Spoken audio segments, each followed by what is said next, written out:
Hey, this is Tom Calvin. Thanks for tuning in to Tomorrow's Legends.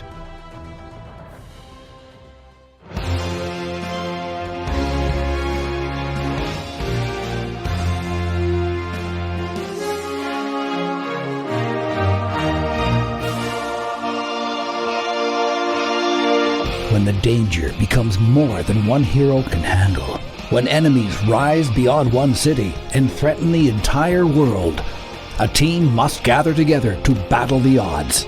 A team of extraordinary heroes. And that team will call themselves the Justice League.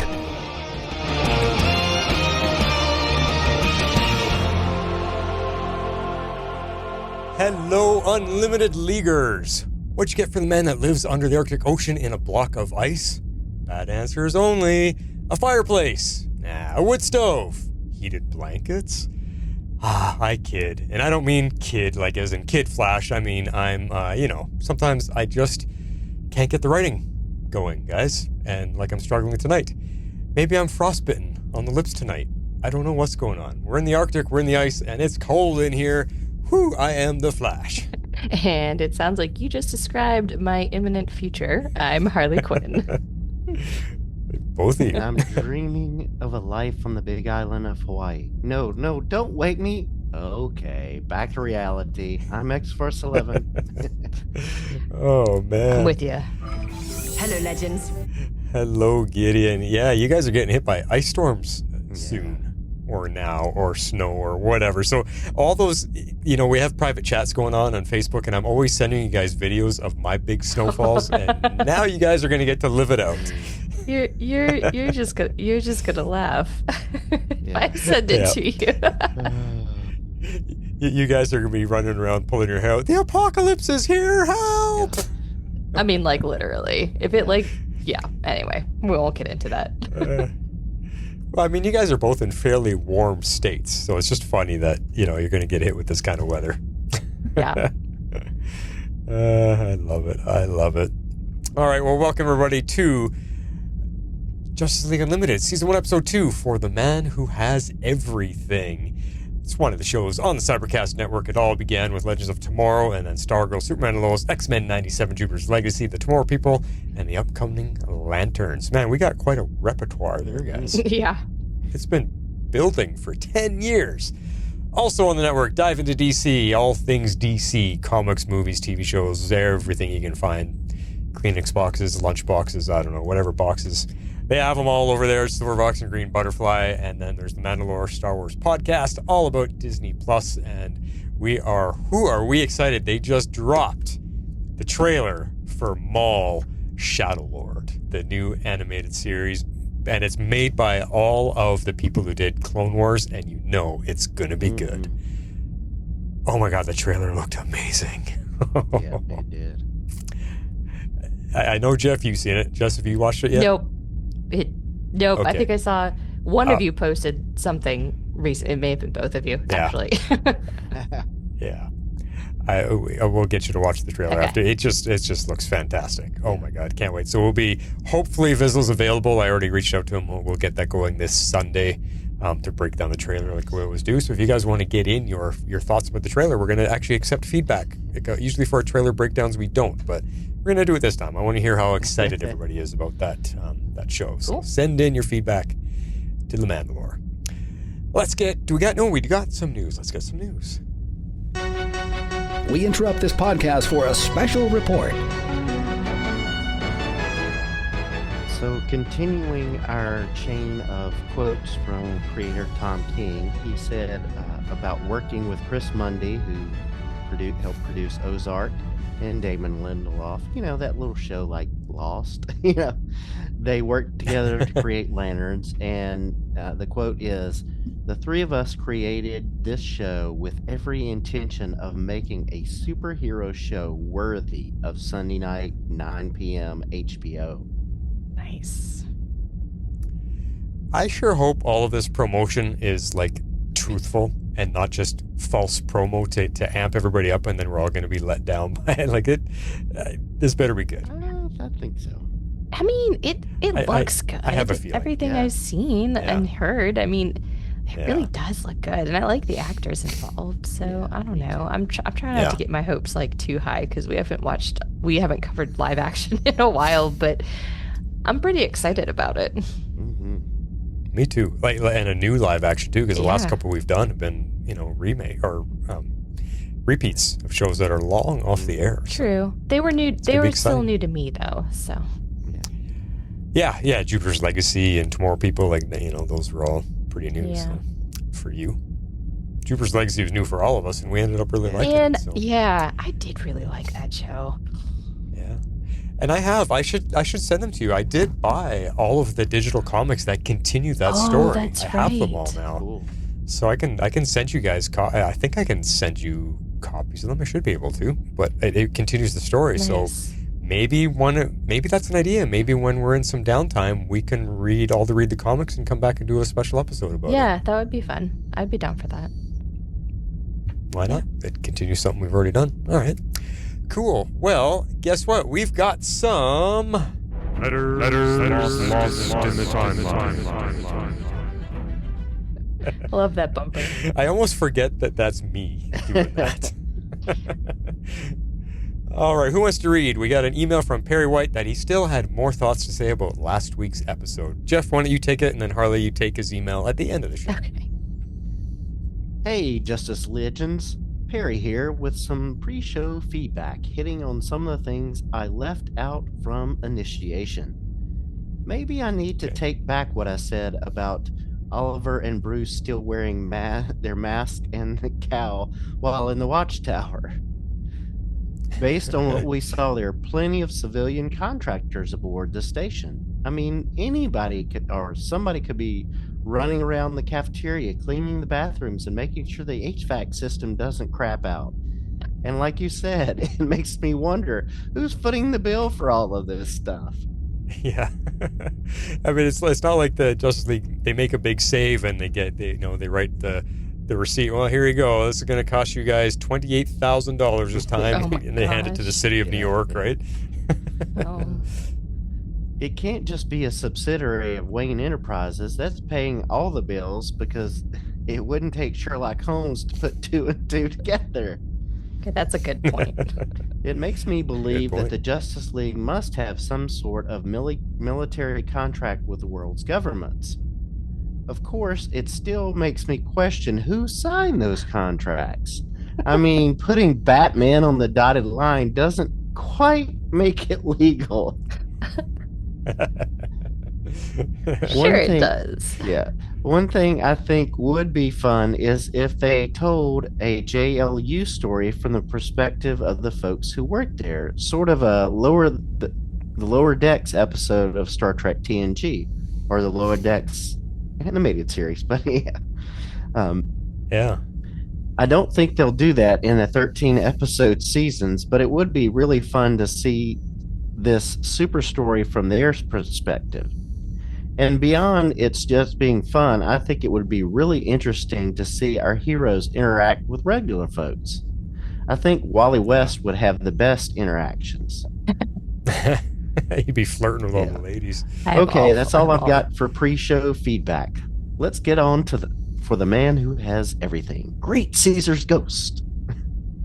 All right, let's do that. Meanwhile, at the Hall of Justice. All right, I gave this one 8.5 perfect realities with a price.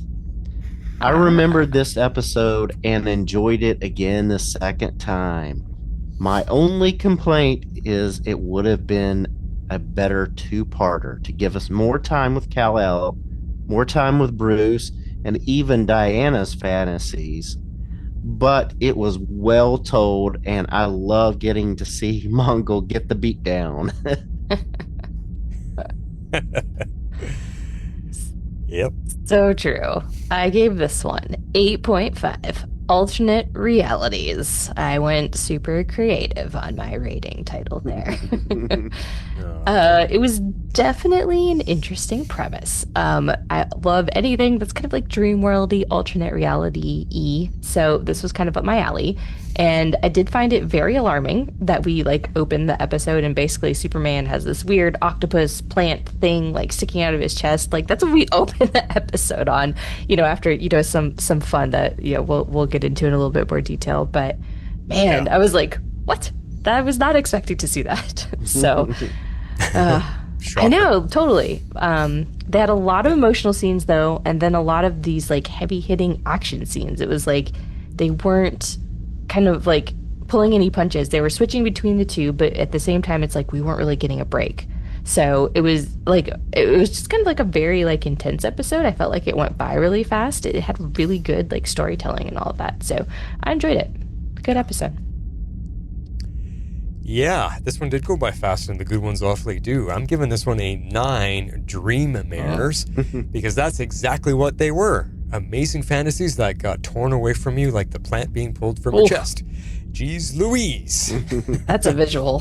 Sometimes it amazes me what writers can do in just 22 minutes.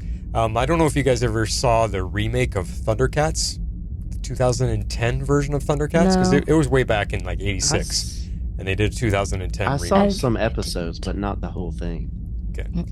They did one episode in there, again, only 22 minutes long, and it was about, Lion-O and the team were just crossing the wilderness, exploring New Third Earth, and they come across these little forest people, and they're tiny. They're like the size of Smurfs. They're like leaf people. They're made out of leaves, basically, and they meet the one young guy, and he's just a little teenager out on an adventure, and they become friends. Anyway, in the whole story, in this 22-minute episode, you find out that these leaf people only live for 24 hours. Oh, wow. But they live an entire lifetime in those 24 hours. So as the episode is going on, they met this little kid in the forest, and every hour that passes, he's getting older. And by the end of the episode, he's this little old man. And him and Lion-O became like best friends because they were at the same age when they met, and they become best friends, and they have to witness this kid grow, live his life, find a wife, get married, have a kid, get old, and die, all within a day. Jeez. And I don't know how they did it, but within those 22 minutes of the show, it pulls at the heartstrings. Me, Lisa, and Allie were watching it. We're all crying. It was the saddest thing ever, and yet so good. And only 22 minutes. I could not believe what the writers were able to do. That's impressive. An entire life in 24 hours. Like, just imagine your entire life up to this point. 24 hours, done. It was crazy. That's what this... That's depressing. Yeah. So that's what this one kind of felt. I mean, this one hits hard. It's an emotional gut punch that tears your soul out. It also had some of the best brutal fight scenes we've seen so far. You guys know I love the fight photography. And it's centered around just the original trio of the League, which I don't think we even got in the first 2 seasons. I was trying to remember, did we get an episode that was just the 3 of them and nobody else? I don't think we did. Think about that. So that was pretty nice. True, it could have been longer, I agree with you, Jeff, but that would have hurt more, I think, being torn away from all these wonderful dreams. So I don't know, I'm kind of in the middle, the gray area. But still, I'm really just impressed with what they were able to pull off in such a short amount of time, because that Superman story and then a little bit of the Batman story, it really, really tugged hard on the heartstrings. It did. Yeah, indeed. All right, well, let's get into the show. Gathered together from the cosmic reaches of the universe. All right. Yeah, and our guest voices and characters and powers, we've got Mongol, voiced by Eric Roberts, being back. Oh, I knew I recognized the voice. Eric Roberts, yep. Very distinct. Yep. So we have Loana, and this is voiced by Dana Delaney, China Beach, Tombstone, Desperate Housewives. And she is not Lois, but a new character for this episode, and it's a merger of Lois and Lana. So Clark's kind of loves kind of merged into one character. Well, Loana has to be completely made up because he was just a baby when he left Krypton, right? So there'd be nobody he'd be pulling on from memory originally. But it's interesting. I love that merger, and it's so funny, Jeff. My very first note that when I was writing my notes down is that Lois in red hair? And then I'm like, okay, delete that line. Jeff answered it in the top. I think I still asked this question at some point in the notes, so I'm very happy that you cleared it up for me because I was very confused, and I will still say that at the point later so you guys can see. Yeah. We've got Oh, wait a second. You said Lois and Lana. I don't know why I was thinking of Krypton. Lana from Smallville. Right. Lana Lang and Lois. Yeah. Yeah, okay. Makes sense. His two loves. I went to Krypton for some reason, so delete all that. but then we've got Pa Kent briefly, voiced by Mike Farrell. We've got Jor-El, voiced by Christopher McDonald of Happy Gilmore, Thelma and Louise, Harry's Law, that kind of stuff, playing Kal-El and his dad. Cool. And then we've got Van-El, voiced by the young, at the time, Josh Hutcherson. Oh. Right. Hunger Games, Hunger Five Nights at Games. Freddy's, that kind of stuff. Huh. Playing Yeah. Kal-El's son and Loana's son. So. Right. Cool. And then we had this note in our Facebook group, thanks to Jeff Childs, and this is from IMDb.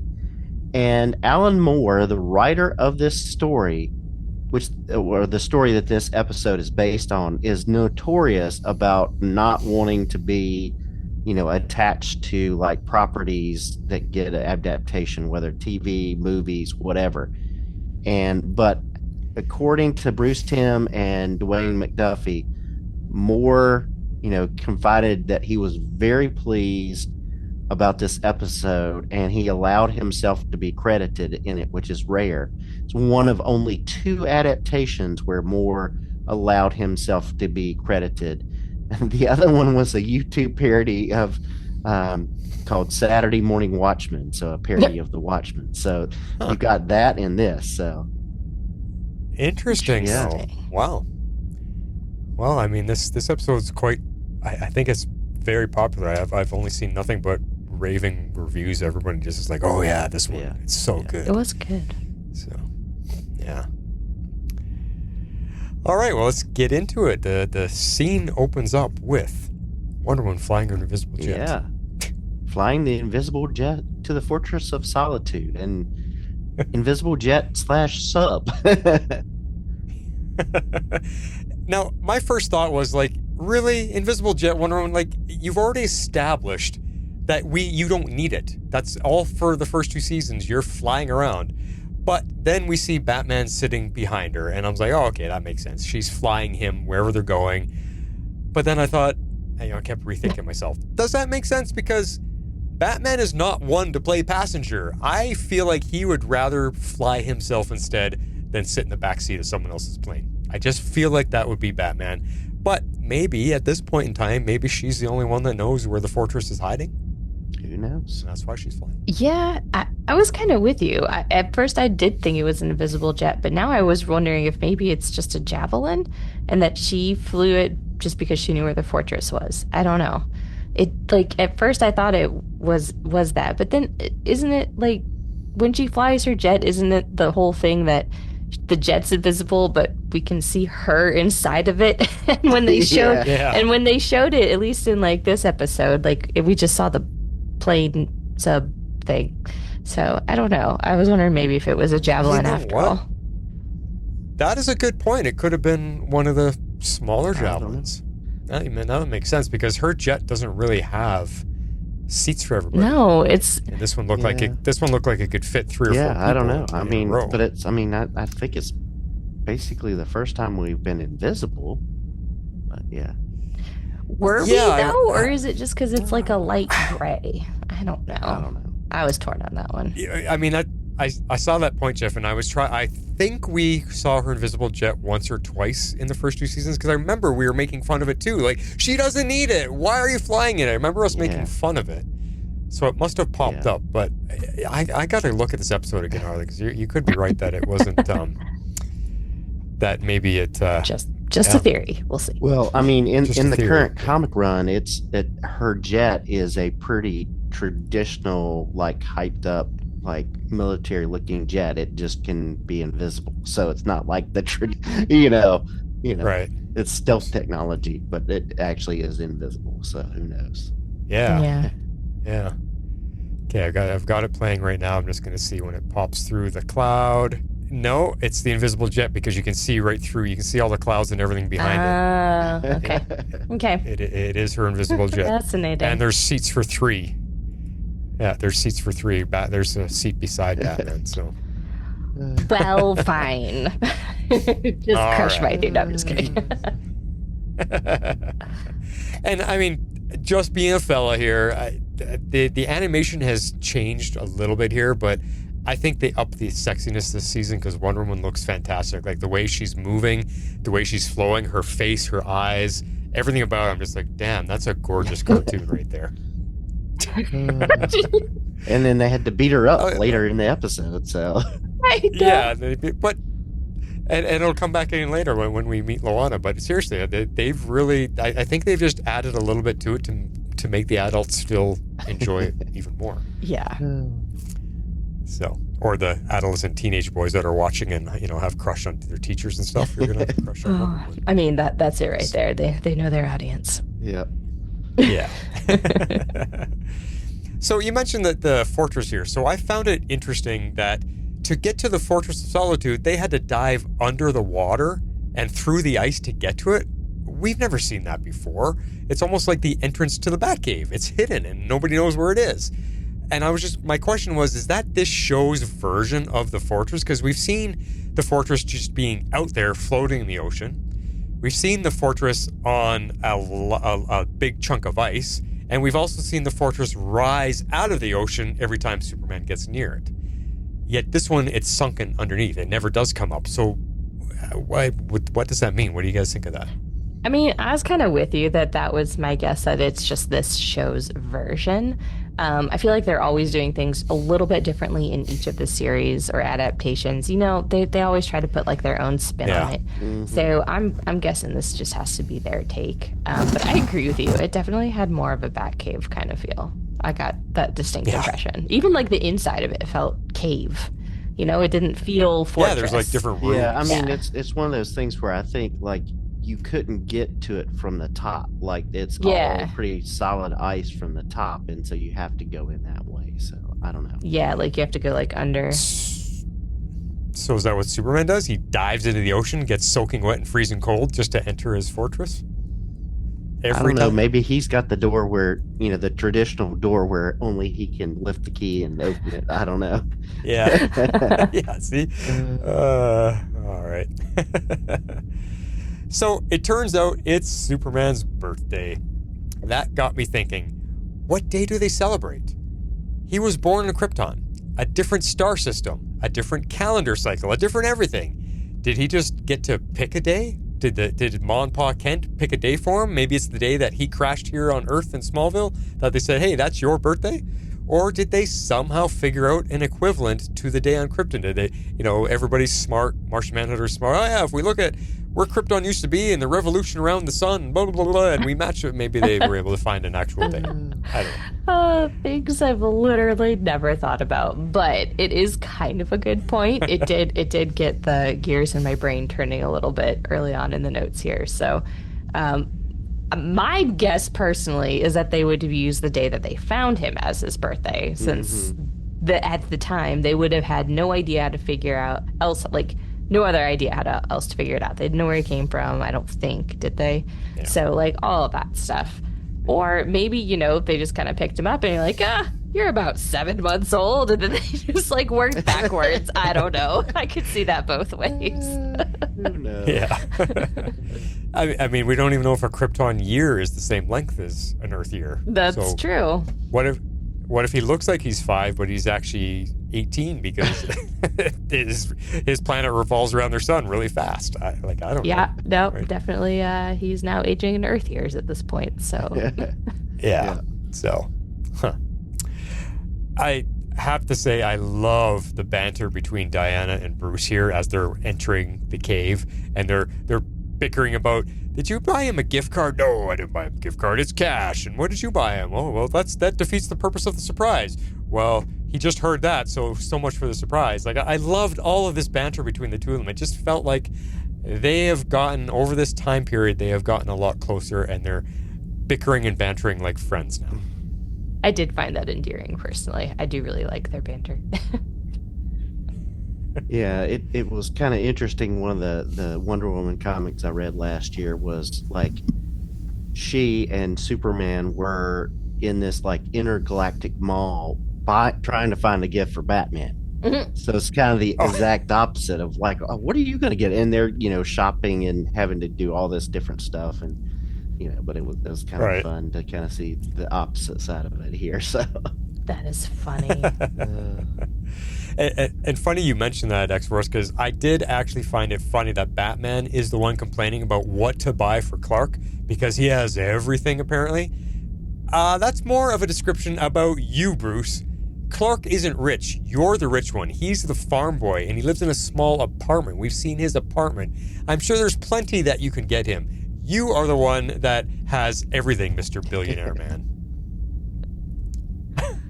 Right? Yeah. That's pretty funny. I do like that they're talking about that because that did kind of confuse me a little bit too. So I just like the difference in their approaches, right? We have Diana who went like the thoughtful route, trying to come up with a gift, and then Bruce, very practical. It's like, just have cash, just get what you want, what every man wants. And how much do you suppose he was giving him? I don't know. I don't know. It is Bruce, right? I know. Just give him a cool $100,000. I don't know. He didn't. That envelope didn't look very thick, though. So maybe it was a check. Yeah, who knows? So going back to your opening, Harley, a shocking turn of events in the opening scene. Just as we're enjoying the banter and thinking this is going to be a nice, fun episode, yay, we're in for a fun time, we see them walk in to see Superman in a catatonic state with some kind of alien-looking thing attached to him. Facehuggers, anybody from Aliens? Wow. And then we fade to the intro. That is a dark, cold opening. Talk about a cliffhanger type way to begin the episode. Jeez. Yeah, no, I'm totally with you here. I felt that was a very shocking way to open the episode. I was not at all expecting it. I was thinking we were just going to get this lighthearted intro between the three of them, and then we dive into some sort of crisis. But no, crisis is right there in front of them. And it's freaky because not much takes Superman down, so to see him in that state, it's kind of freaky. And to see the way Wonder Woman and Batman reacted too. Again, this trio, I think, has become very tight with each other. Yeah. Yeah. So. Superman has been taken over by the Black Mercy. So the Black Mercy is a parasitic alien flora. It paralyzes the victim. It feeds off of psychic energy created by inducing it, a dream state, and that is kind of wrong, but it's a reality and that kind of stuff. That's kind of what the background of that particular plant and how it works. Huh. Yeah, and I know you're going to introduce Mongol in a second here, but he described it. The words he used in his dialogue was something about it's making you live out your wildest desires. What you want most in life, this plant makes you live them out. Yeah. That's a really interesting way to put it. And it really was kind of like calling it, you're right, like calling it a dream world or a dream state, like almost doesn't do it justice. It feels to the person being affected like it is an alternate reality, but it's not an alternate reality. So it's kind of just bizarre. Yeah. True. So the Black Mercy appears in the Supergirl episode For the Girl Who Has Everything.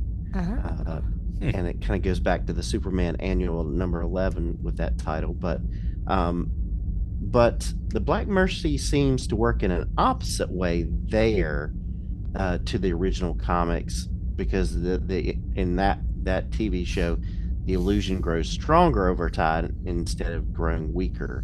And, the person eventually realizes they're in the illusion. So interesting. Okay, cool. I like how they've taken an actual, I love it when they take the comics and then they kind of totally turn it on its head. So I think that was like a fun homage and like kind of my read. Well, then it's not predictable, right? Exactly. And that's why I Yeah. love it when they do stuff like that. I like that they use the comics for inspiration, and I love it when they just completely turn it and go like a completely different way with it. Like I always find that very fun. Yeah. A lot of people hate it. I personally love it. But I think like the only reason that Superman or Batman were even able to like break back through really was because they broke that attachment, the Black Mercy's attachment to them. Like they physically kind of like severed it from them. Because it felt like in Superman's case, he had it on a lot longer. So it was like super strong. Like the longer it was attached to him, like the stronger it was getting.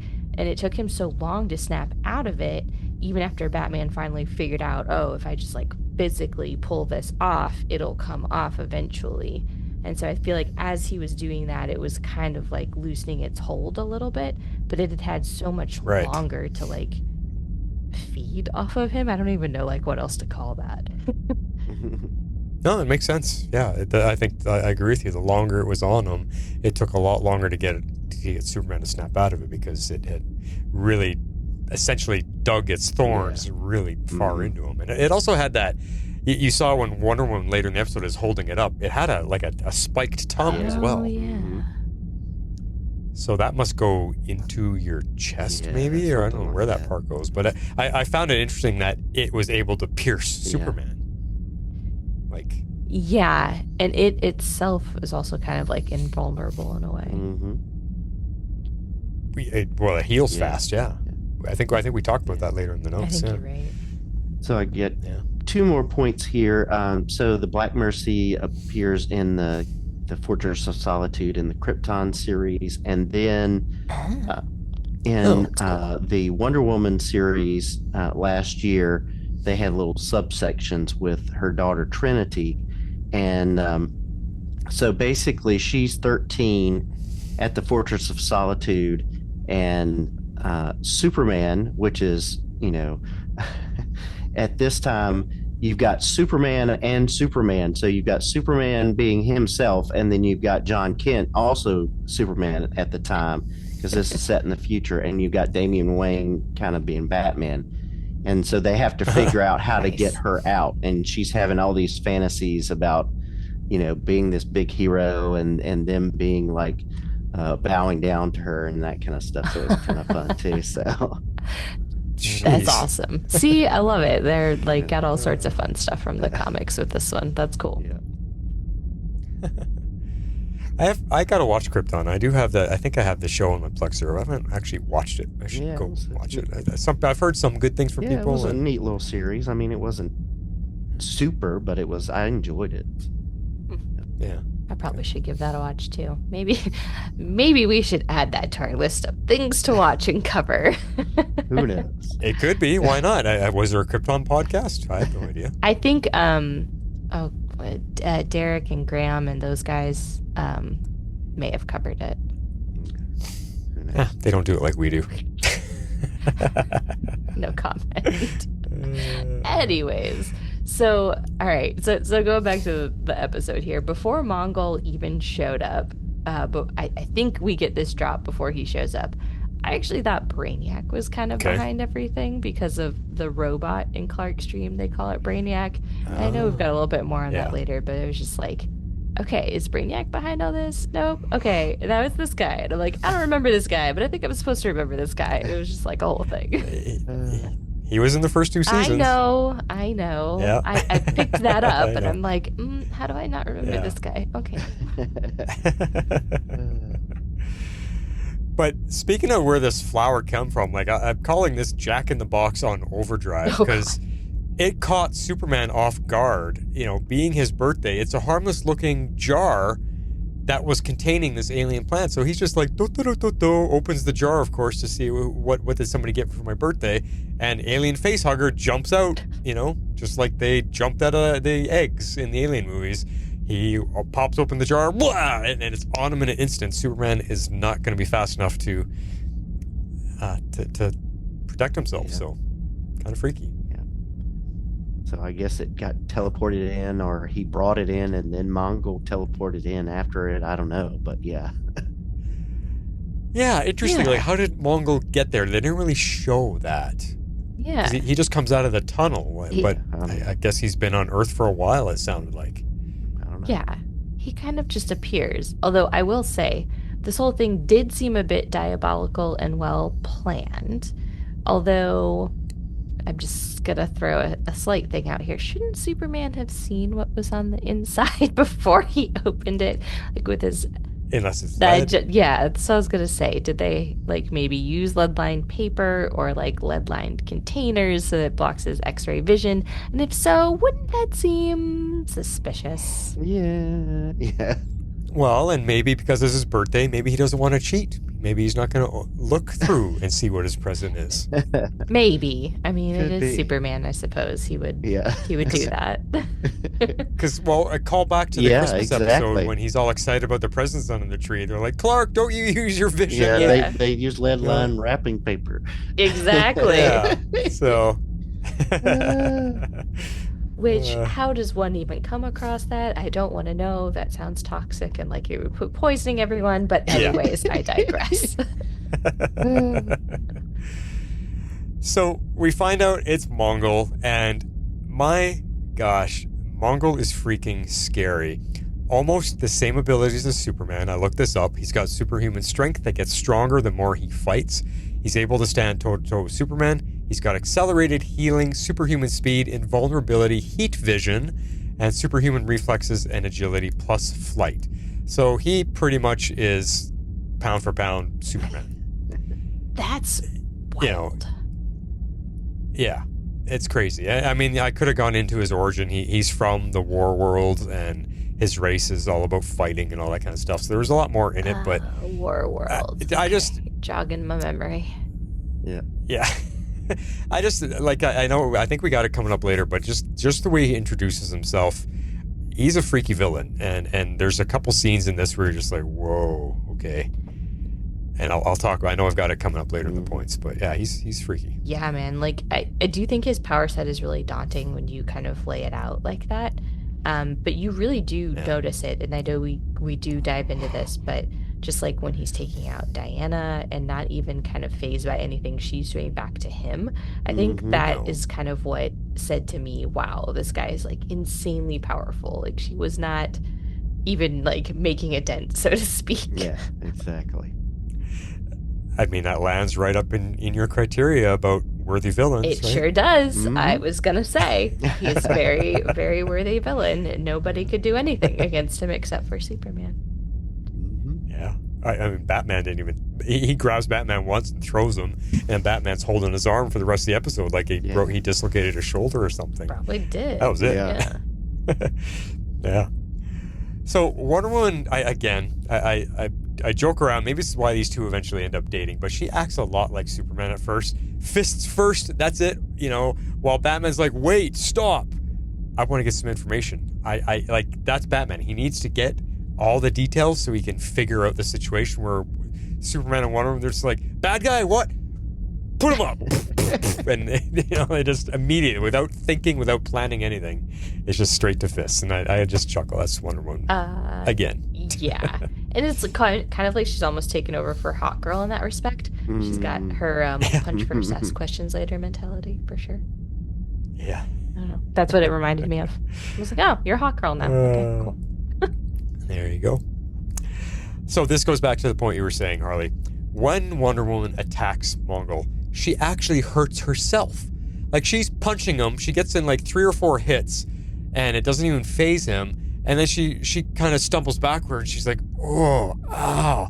And she holds up her fist, and her knuckles are all bruised. And I'm thinking, holy, because she's pretty invulnerable herself. And she just got bruised by punching him, which is crazy to me. And he's just sitting there laughing at her and laughing at how pathetic they are compared to him. That's what I'm talking about. That's crazy to see. And it's that moment when she's like, oh, my hands. And he's like, you guys are all so pathetic. And he walks towards the camera. His face fills up the entire screen. And he's like, you're already dead. Wow. That's nuts. Yeah. I mean, Like, yeah. like to have that kind of confidence, that kind of machismo, that kind of gall to just walk right up to Superman, Wonder Woman, Batman and say, "You're all already dead." It blows me away. I mean, she's formidable. We've seen that, but she's no match for him. And then even using weapons, she's not a match for him. And it makes you wonder, like, would a weapon be more powerful than what her and Superman can dish out? I don't know. It depends on the weapon. But now that you mention it, I found that interesting because they blow a hole in the wall and they're fighting in there, and Batman's like, "That's the Hall of Weapons." And I'm like, a Hall of Weapons? Like the Hall of Justice, the Hall of Weapons? Why? Why is there a named vault in Superman's Fortress of Solitude called the Hall of Weapons?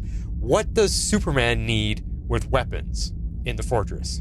He would never use a weapon. So is this something we've ever seen before? I've never seen this before.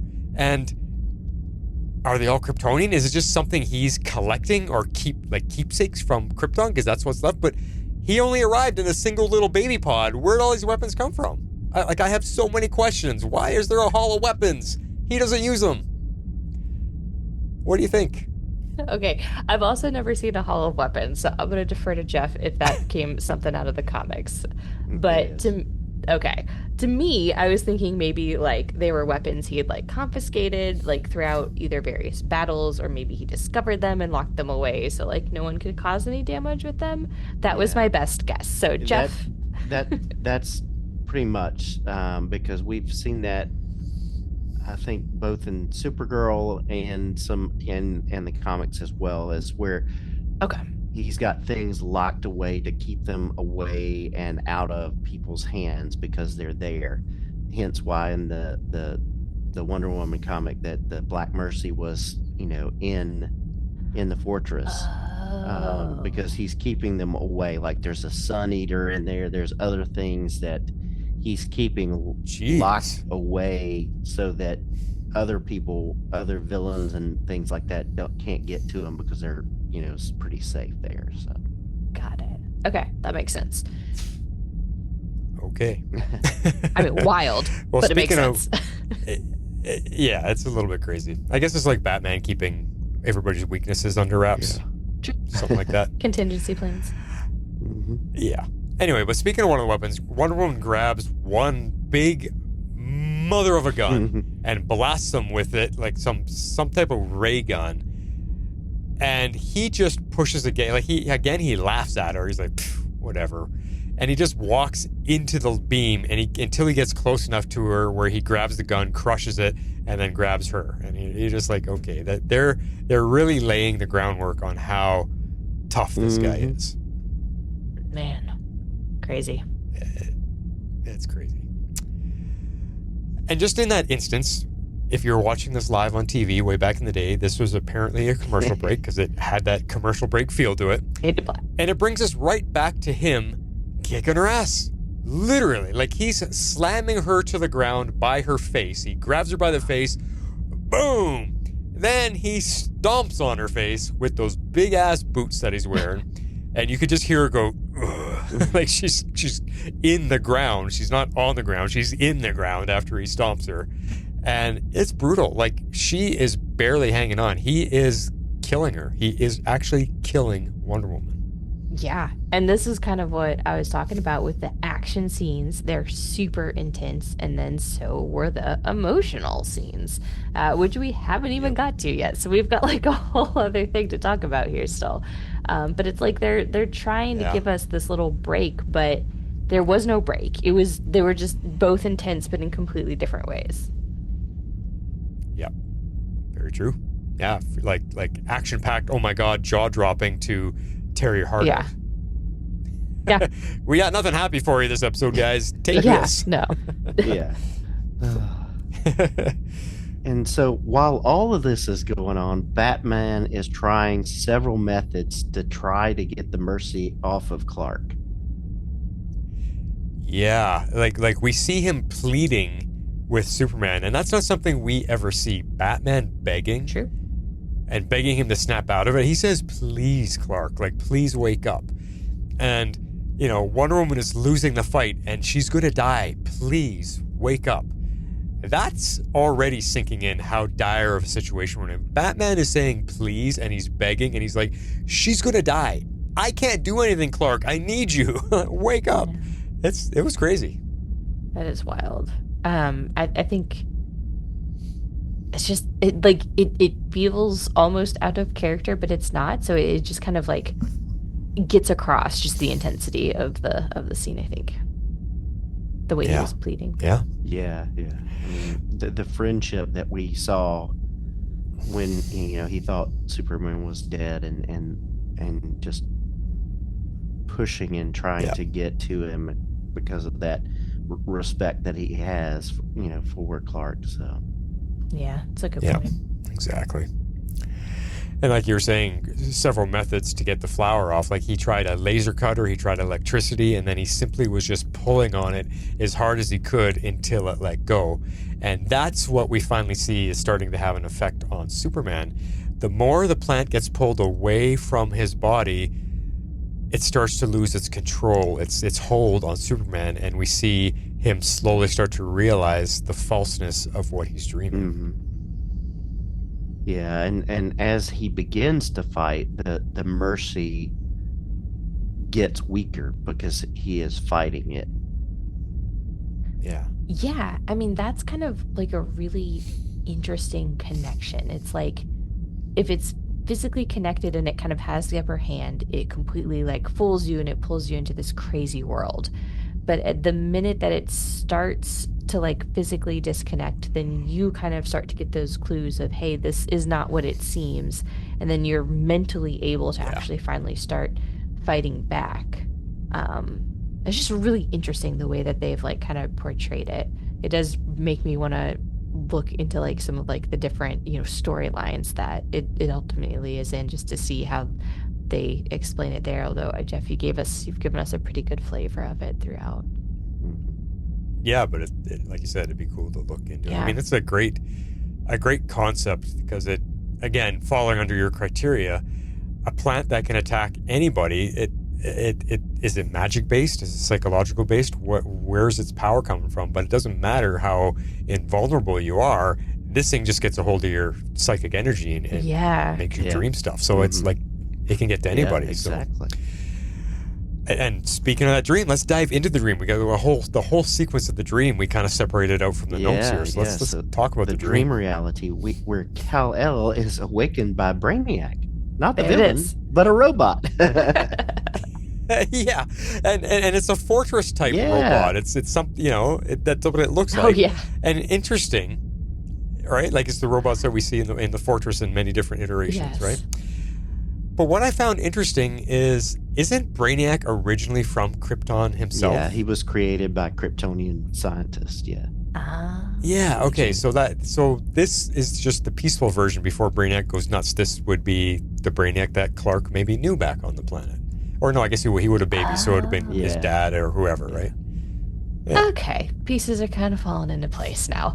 Because at first I was like, maybe Brainiac is like behind all of this, like I said earlier, just because that's like the first thing he says. But this is just another pull from his memories, like trying to make this world feel as real as possible. Right. Had Krypton maybe survived, this is what Brainiac could have been, or at least in Clark's perfect world, that's what Brainiac would have been. Right. Yeah. An actually helpful Siri or AI. They definitely got me with all of that. So. Right. So he's a farmer on Krypton, and he's married to Loana, who is a journalist. See, and these are the pieces that are coming together for me because my initial thought was, is that Lois? Like, because I didn't know. Yeah, like we didn't know we were on Krypton just yet. At this point, when he's waking up in bed to her, we don't know that's Krypton. You think he's in Superman's apartment, right? No idea. But again, like I said earlier, the sexiness is being ramped up here because did you notice how curvy Loana was when the blankets are off, she's laying in bed, and she was like Jennifer Lopez curvy. All right, and her clothes were slowly slipping off as they're flirting and having it. It's slowly revealing more and more skin. So I'm like, boy, oh boy, this show's really, really heating it up. Yeah, I definitely noticed the adult theme, especially in this particular scene. I've been watching these episodes with my kids, and now I'm starting to second guess that decision. But they were really into it. They didn't really seem fazed by the scene. Although I also didn't get a ew, which might be also slightly concerning. So your kids are really liking the show, eh? Like they get right into it. I mean, we've only watched 2 episodes, but man, they're just like, oh, can we watch more? Madison's like, is there another episode? I was like, no, these ones are just one-off. Because she watched a few of the other series with me. Yeah. No. Okay. So, but she's like hooked. Like, oh my god, I want to continue the story. Oh yeah, she was chatting with her friend in the other room. Walked in, started watching the episode, and like 5 minutes go by, and my husband's like, aren't you chatting with so-and-so in the other room? She's like, oh, yeah. And she, like, walked back to the other room to grab her iPad and talk to her friend. It was really kind of funny. But yeah, she got sucked in pretty quick. They seem to enjoy it. So yeah. I'll try to. That's good. Well, cool. Maybe that's another thing we can do this weekend. We can watch, stay inside and watch Justice League. Watch a bunch of episodes. I don't want to watch a bunch of episodes. I can't get ahead. Yeah. But we could at least watch the next one before, Friday at 6 p.m. like I did today. My final note here. I had no idea who this Loana person was. I was like, I don't know if this is Lois. I don't know if this is a completely made-up person. At one point, I thought she was Van-El. I was very confused by it. Didn't know. Well, they never said her name. We actually never heard her name in the episode, I don't think. They never said Loana. Did they? Yeah. No, they kept referring to Van-El, and I was like, is that her? And then you see the kid, so you figure it out. But I was, what is happening? Right. I mean, but now that we know it's a Lois and Lana cross, like it makes no wonder she looks the way she looks. Yeah. Superman's loves of his life for sure. Makes sense. But yeah, I mean, she was steaming it up in there. Boy. But we get the first little bit of maybe trouble in paradise here because there's an earthquake, which, is Batman trying to get through to him. Yeah, and I think at this point we don't quite know that yet. It's just, but like you're saying here, Jeff, like she's getting him to ignore it, like, whatever, and she continues flirting with him and kissing with him. But this, for me, when the earthquakes were happening, I thought this was him living out his dream. His dad Jor-El's prediction was wrong, and so Kal never actually left Krypton. Instead, he got to grow up there, get married, have a kid. It's just everything that Jor-El predicted was delayed long enough for Superman to enjoy the life that he never got. That's what I was feeling here. That was his deepest desire. And then I found it interesting that the farm life, his reality here on Earth, was influencing what he wanted to dream on Krypton. Because as far as I know about Krypton, I don't ever remember there being farming. I've never seen farming on any iteration of Krypton. But I just was, in my mind, I'm like, Clark is taking what he knows from Earth, what he loves about his life on Earth, and he's bringing that into his life on Krypton that he never had. And it was all kind of mixed together, which that's where I was going in this moment.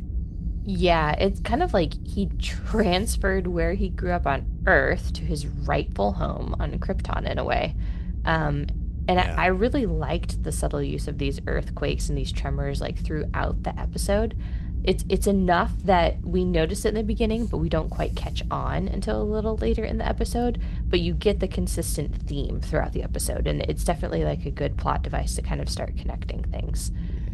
So I really liked what they did. I did think that was quite good storytelling on their part. Yeah, this was well written, this episode, for sure. It wasn't like fluff. We get introduced to Van-El, who is their preteen son, and then, of course, he's got Krypto the dog. Yeah, so first, my question here is Van-El, is there anything connection-wise to that? Is there somebody, a designer, creator, another character? Is the name Van something we should go, oh, look at that connection? There's nothing really in the wiki other than this appearance. So Okay. Let me check one other site. I just found it funny in the episode when the Brainiac's going, "Wake up, Kal-el! You and Van-El have to go meet Jor-El." And I'm like, Van-El, Kal-el, Jor-El, what's going on here? Like, all the names are so similar. Oh my gosh. Tell me about it. Yeah. Yeah, Jeff, I don't know if you'll find anything, but I couldn't tell if there was any sort of connection to anything. I mean, I'm guessing it doesn't have anything to do with anything. It's not real. They just needed to make something up that sounded vaguely Kryptonian, but I mean, L is the last name, so right. Who knows? Just the House of L. Yeah, choosing the van part, yeah. Yeah, so. Yeah. They just, I don't know. I'm going to start calling myself that. This is the House of Donison. There you go. And this is just a dig. I'm just digging here. Already in that single moment with Krypto, I like that dog way more than the annoying one in the Superman movie. Gotta say.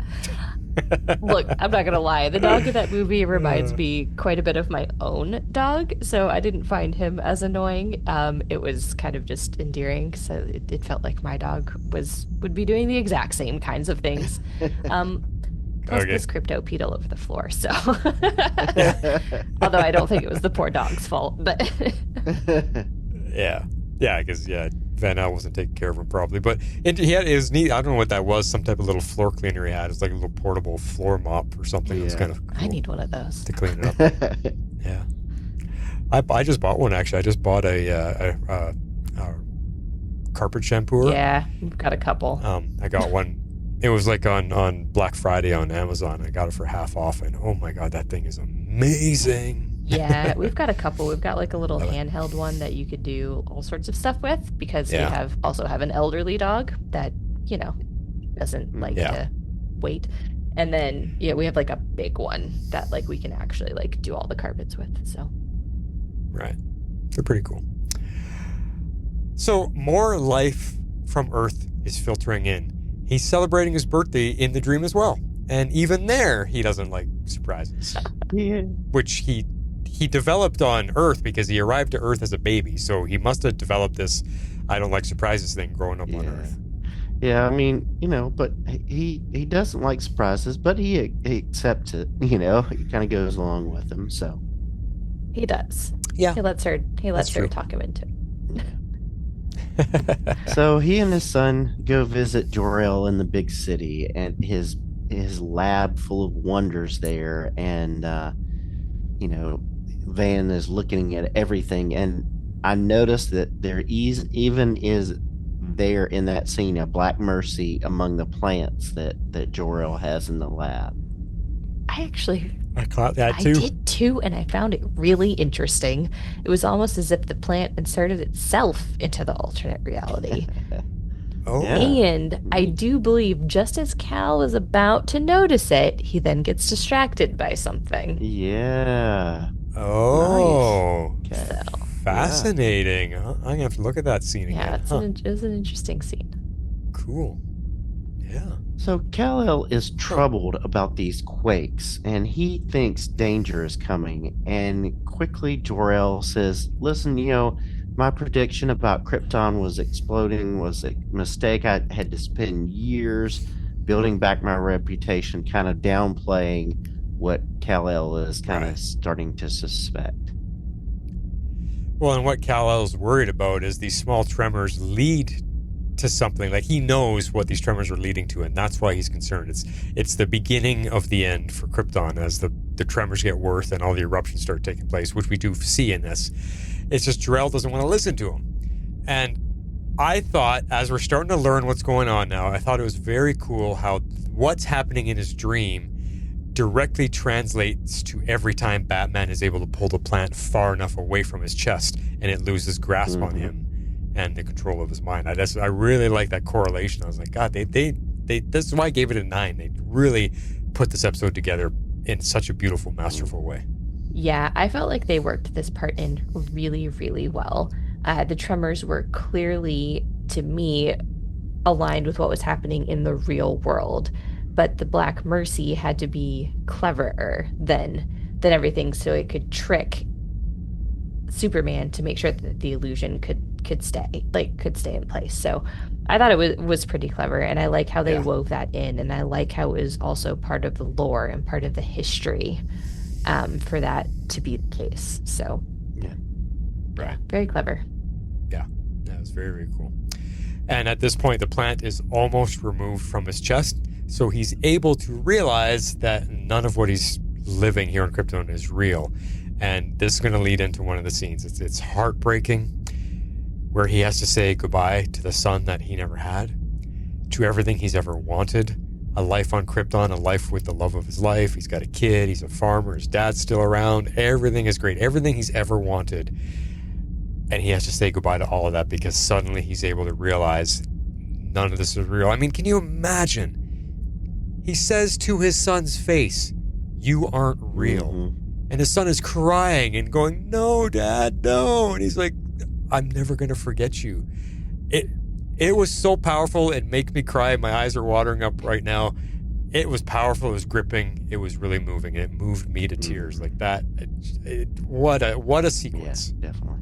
Oh my God. Yeah, I mean, it's pretty brutal, like the whole scene. I do think that the plant at this point is just doing its best to keep him there, so it's gonna say anything and make the illusion say anything, you know. And I can't imagine how hard it would have been to kind of let that dream go, to push the kid away, to be like, no, we're not really real. Yeah. So. I couldn't even imagine. Yeah.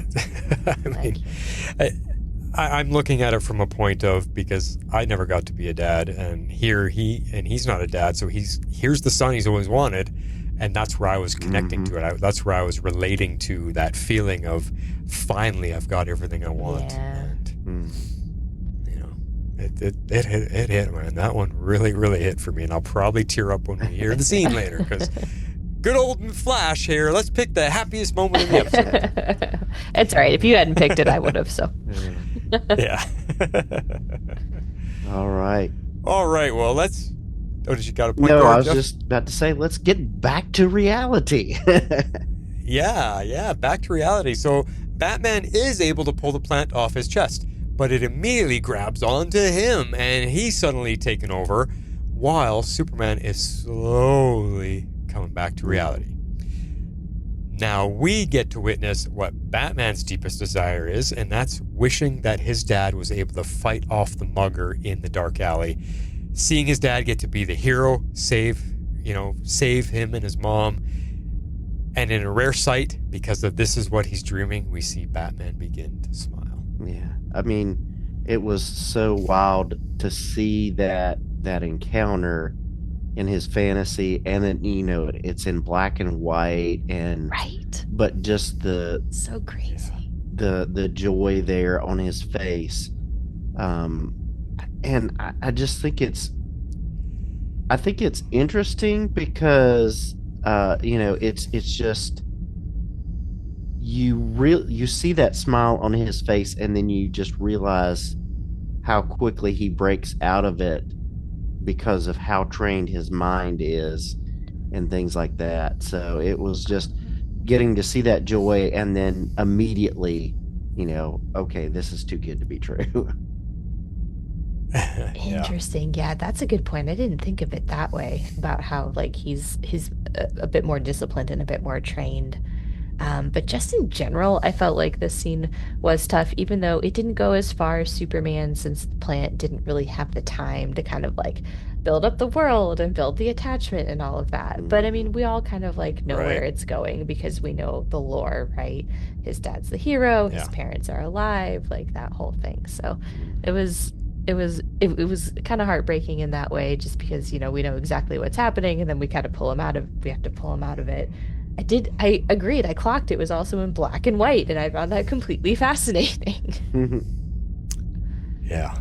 That was pretty cool. So, for me, and one of the coolest moments of the series so far, as Superman's waking up and he sees what's happening to Batman, he hears that Wonder Woman is getting hurt badly. and in a slow motion spin around, leap into flight sequence, he takes off to rescue her. Man, that was cool. The animation is stepping up in this series. Smoother, more cinematic. I mean, the camera just swung around with him as he's turning to go look where Wonder Woman is, and then he leaps. Man, it was that was a heroic moment. It was so cool. Really liked it. And the fight for choreography, you know me, I'm the lover of all things fighting in these shows. This fight was frigging amazing.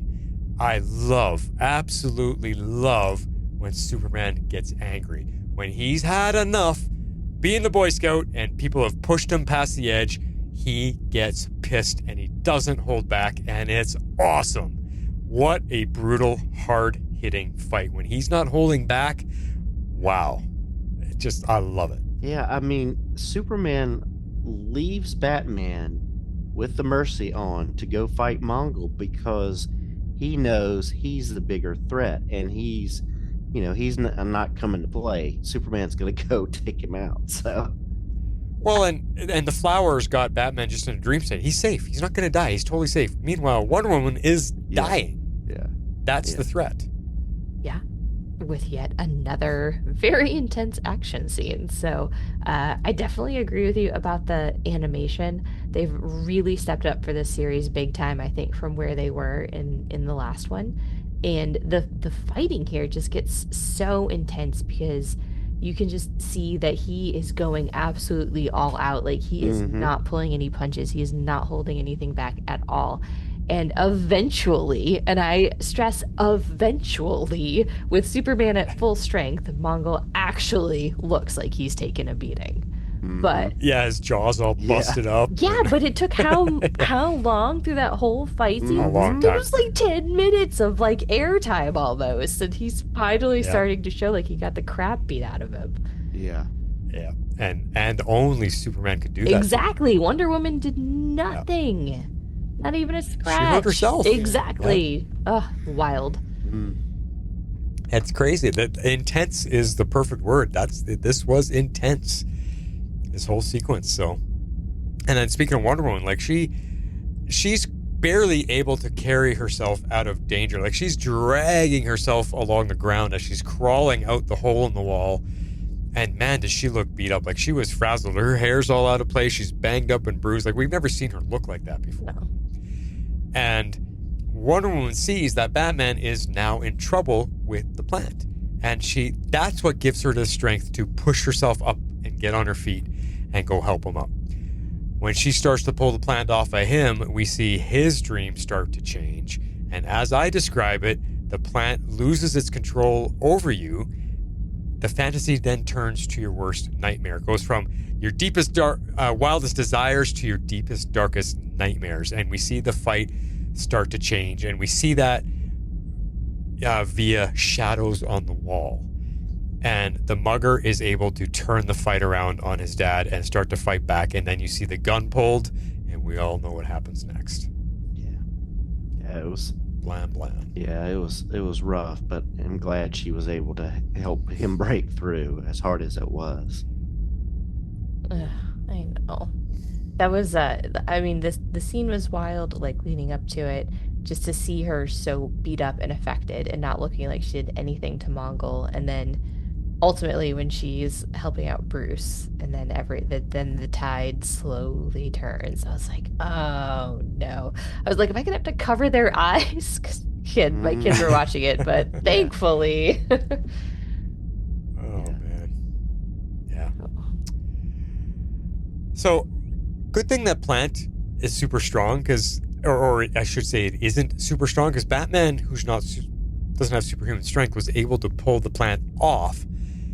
And now Wonder Woman has it. You know, she gets it off of him, and it's wrapped around her arm as it tries to attach to her. And again, damn those face huggers, because now you see what it looks like underneath. Like I said, it's got that spiked tongue, and it's like licking in the air trying to get a hold of her, and it's like you said earlier, a little octopus.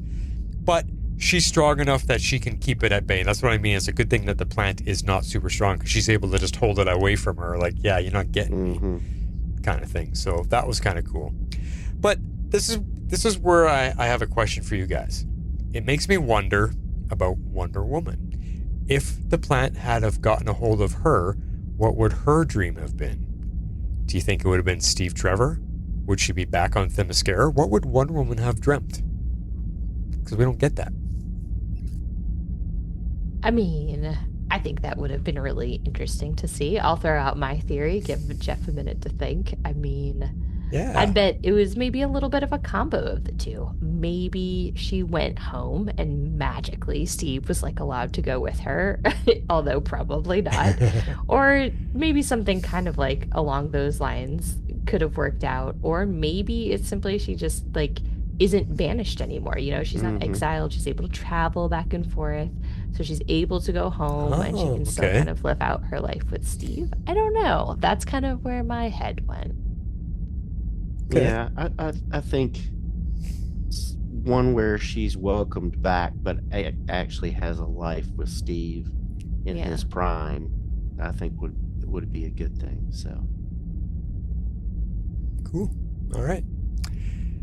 I think I'm with you guys on that. So I had a good laugh here at this point because we go back to the fight where it's Superman and Mongol, they're fighting, and Superman is getting the upper hand on him and is beating him down. And like you said, Harley, he's finally showing some damage. And he's got him up against a wall or something, and he's just sitting there. Ugh. And Superman hesitates because he notices statues of his parents. And why I was laughing is because Mongol is berating him here for hesitating in the fight because Mongol turns it around. Superman gets distracted by the statues of his parents. That allows Mongol to get the upper hand again in the fight, and he's lifting this massive rock above Superman to finish the fight, and he's berating him. You shouldn't have hesitated. You're dumb. You're not like me, a warrior who knows how to fight. Blah, blah, blah, blah, blah, blah. He's berating him about hesitating, yet he's giving a typical villain monologue when he shouldn't be hesitating himself. And I'm like, Mongol, step out of yourself. What are you doing right now? You are hesitating. You're just using monologuing instead of distraction. So I was just laughing like, oh my God. And what that does is that allows Wonder Woman to throw the plant right at him. Stupid villains all the time. They always need to explain themselves. They just, and this is the way I look at it, like they have to explain everything they're doing, why they're doing it, how they're doing it, because I feel like they just need to be understood. Right? Oh my gosh, that's so funny. So it's just funny. He's giving Superman crap for hesitating. Meanwhile, I'll just monologue here and I'll lose the fight that way. So, so the plant wraps around Mongol now, and I now wonder about him. What does he start dreaming? Because the camera zooms in on him. And as we get closer, we can hear all kinds of screaming going on in his mind. And I'm thinking, why is he... Like, it sounds like horrifying screams. Yeah. Is he just dreaming about taking over a planet or any planet? I mean, that seems to be his big desire. Yeah, I think he's a conqueror or whatever, so... Yeah, I agree. He must have... Yeah. That was my first thought. He's taken over something and they're all terrified, and then that's his dream. Yeah, he's like so happy. Cool. So, and like you guys are saying, how the episode went so fast, like it came to a close really quick. It did. I mean, the fight was intense right up to the last 15 seconds, and then poof, done. Yeah. But we do at the end get to see Wonder Woman giving Clark the new breed of rose that she had created for him, the Krypton, in worse for wear, but yeah. Yeah. I know. And I actually really loved this little touch. I thought it was very cool that we got to see her gift, knowing, because we knew what Batman's was at the very beginning. So kind of like I said, it gets to show the contrast between their two characters and how they approach things. Diana, super thoughtful. Bruce, super practical. Yeah, very true. Yeah. It was a neat looking rose. I wonder, like, was it a plucked rose, or was he going to be able to plant it? I don't know. I don't. Good question. Good question. Yeah. I don't know. But, I mean, it brings back to the title of the episode. What do you get the man who has everything? You get him a rose, I guess. Special flower. Yeah. Not the kind that There you wants go. to kill you and make you hallucinate. Each. Yeah. Yeah, exactly. No face-hugging plants here, please. No, thank you. I'm gonna have some weird dreams tonight, man. After this whole discussion. All right, well, we're going to pause for our ad break, and then we'll come right back to our favorite scenes. Shape out an eagle! All right, so going in order tonight, we've got Harley up first. I am up first, and I chose a scene called Playing Possum. How remarkable. You animals really are almost intelligent, aren't you? That's exactly what happened. Mongol. You recognize me. I'm flattered. I suppose Superman told you all about our previous encounter. You mean how he humiliated you? A jaundiced account. What inferior specimens he surrounds himself with. I took her down before she even knew I was there. And I'll take this planet just as easily. Maybe not as easily as you think. We inferior specimens call it playing possum. No. No? Clearly the males on this world are the smart ones. He wants to know about the plant. The Black Mercy is a telepathic species. It reads the heart's desire and feeds the individual a totally convincing simulation of it. So he's dreaming. Oh, far deeper than any dream. I wonder where he thinks he is. Sitting on a throne ruling the universe. All you human garbage fawning at his feet. More honest, don't you think, than this pretense of being a selfless hero?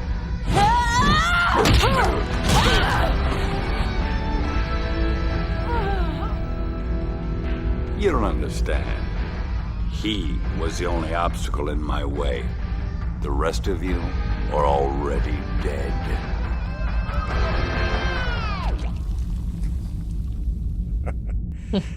That was that moment. Yep. So I really enjoyed that scene. I love Diana attempting to outsmart him, and if it were anybody else, it would have worked. She would have gained the upper hand. But he is incredibly powerful, and plus, I liked the additional exposition about the Black Mercy and getting to kind of hear that one more time about what it's really doing. Yeah, and the way the exact words he said is that it reads your heart's deepest desire and then creates a simulation. Yeah. So I mean, it's kind of true. Like it's a dream state, but it's deeper than that. You know what I mean? It's more than that. It feels like an alternate reality. So yeah, like all the ways we've been describing it, I think have been pretty apt. Yeah. And again, you're already dead. Like, holy cow. And the music in the background, the guitar, just loved it. Yeah. Good stuff. All right, I'm up next, and I called this one Live Up to Our Responsibilities. So let's take a listen. Van, your breakfast is getting cold. I'm coming. Looks like the dog left you a present. Brainiac, could you clean up that... No, Brainiac. Van was supposed to walk the dog. It's his job to clean it up. Van-El, I want you down here, right? I'm here. It's okay, Krypto. How many times do I have to tell you, Van? When you asked for a dog, you... Promise to take care of it. I know. Sorry, Dad. Sorry's not always enough. We have to... Live up to our responsibilities. I know.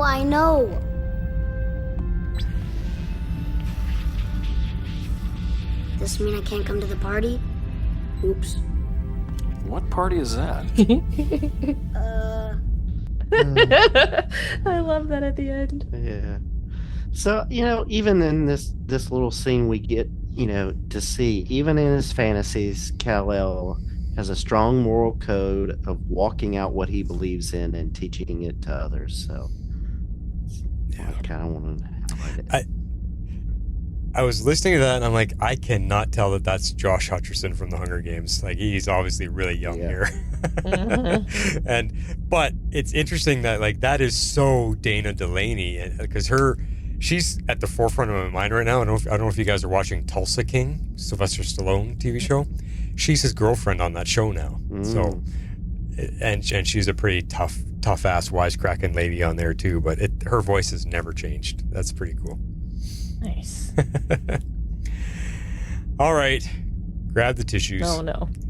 I'm gonna wrap it up with my scene called Never Forget.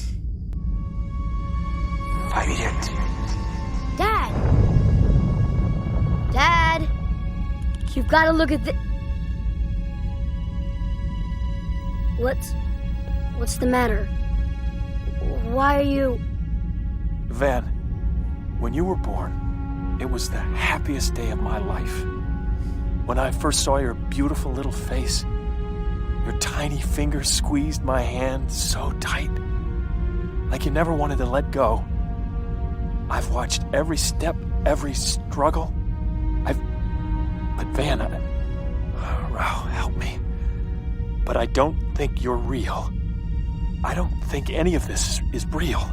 Don't say that, Daddy. Please, you're scaring me. No, I don't want to scare you, Van. You are everything I ever wanted in a son.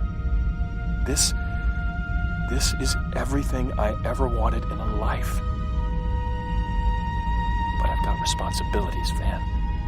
And I have to go now.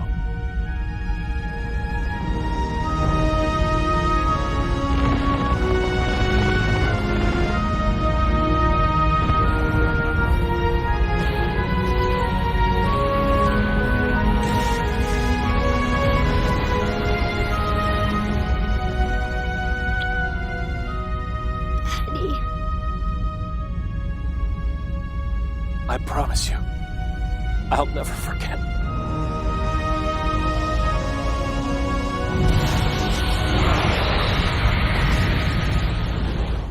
Aww. that last line as he's crying, I'll promise you I'll never forget. And his son's like, Daddy, no. Oh my God, it kills me.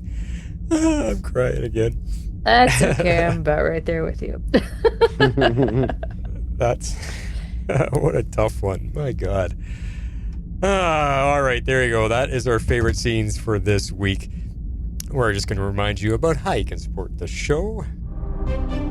If you'd like to support our podcast, you can do so at our Patreon page at www.patreon.com/tomorrowslegends.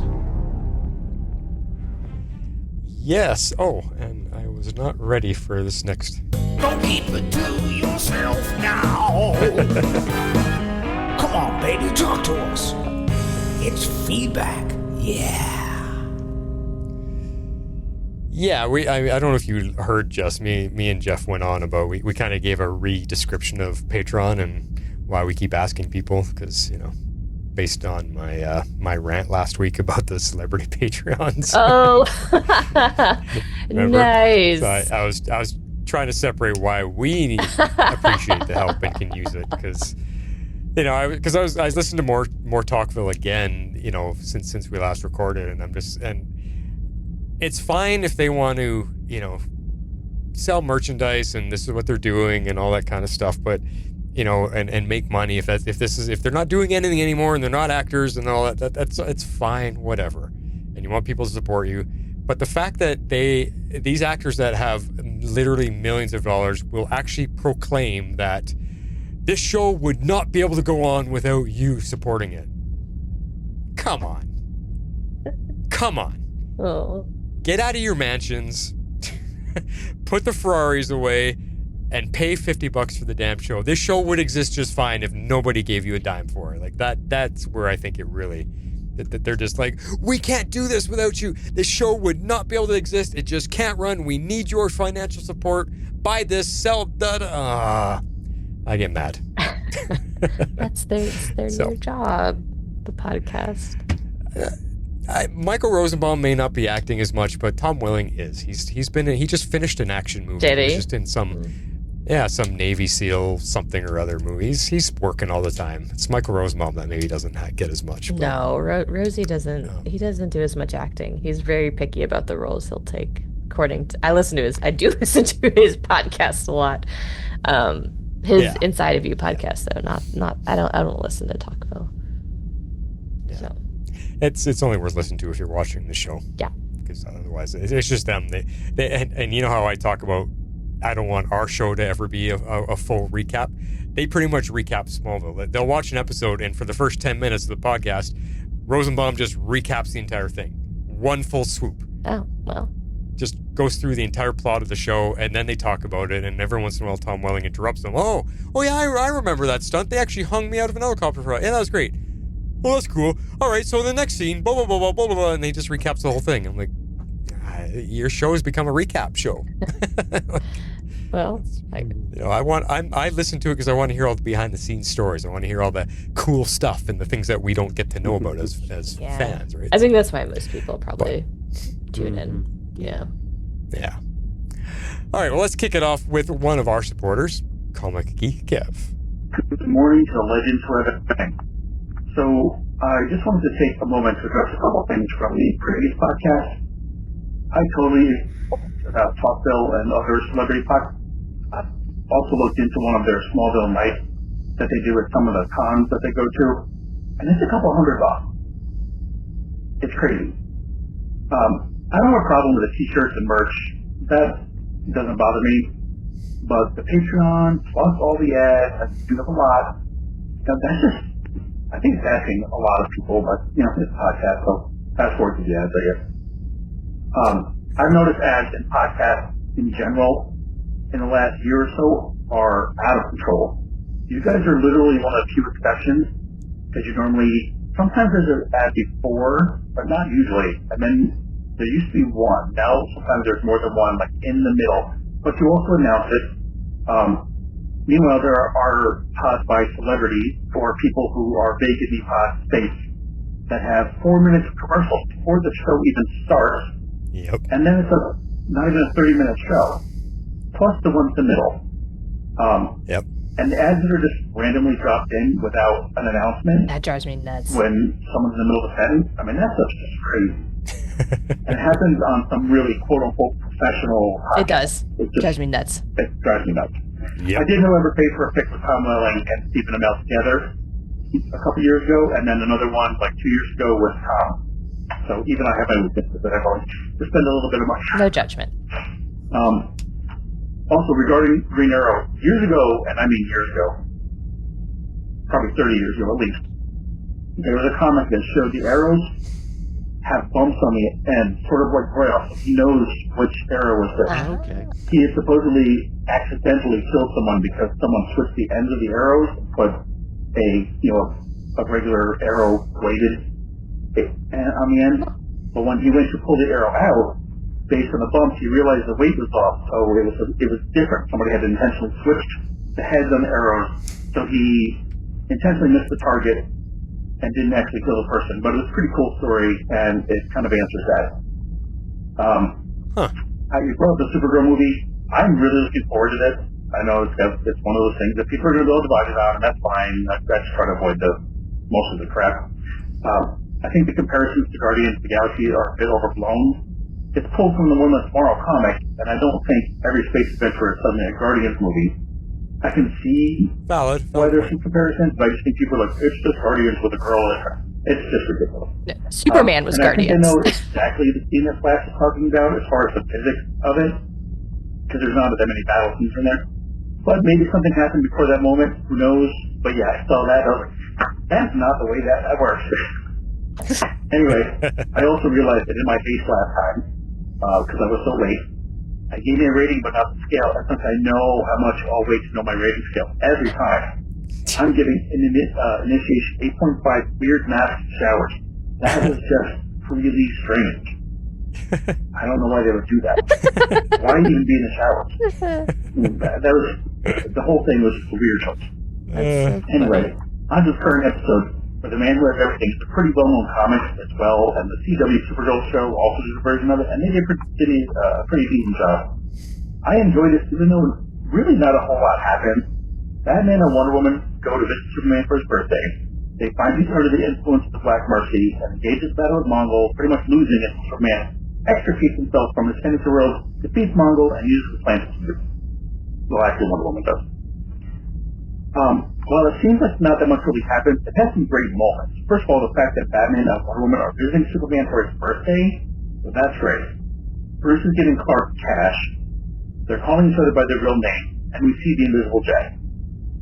We get to see what Kal-el's idea of perfect life would have been, and I noticed Lois is not involved, which is interesting. I get it. His parents, I get the whole planet blowing up thing, but to automatically go back to that and not idyllic life with Lois, it's just, I don't know. Maybe this goes back to a certain age. I didn't really understand. It doesn't matter. That was his idyllic life. But somewhere he still knows it's not right, and his doubts are manifesting in his mind as Argo quakes in the illusion, and it was actually quite heartbreaking when he realized that something was wrong and said goodbye to his son. That was a really, really well done scene. Yeah. While Wonder Woman battles Mongol, not well, I might add, Bruce is overtaken by the Black Mercy and sees his parents almost not get killed on that fateful night.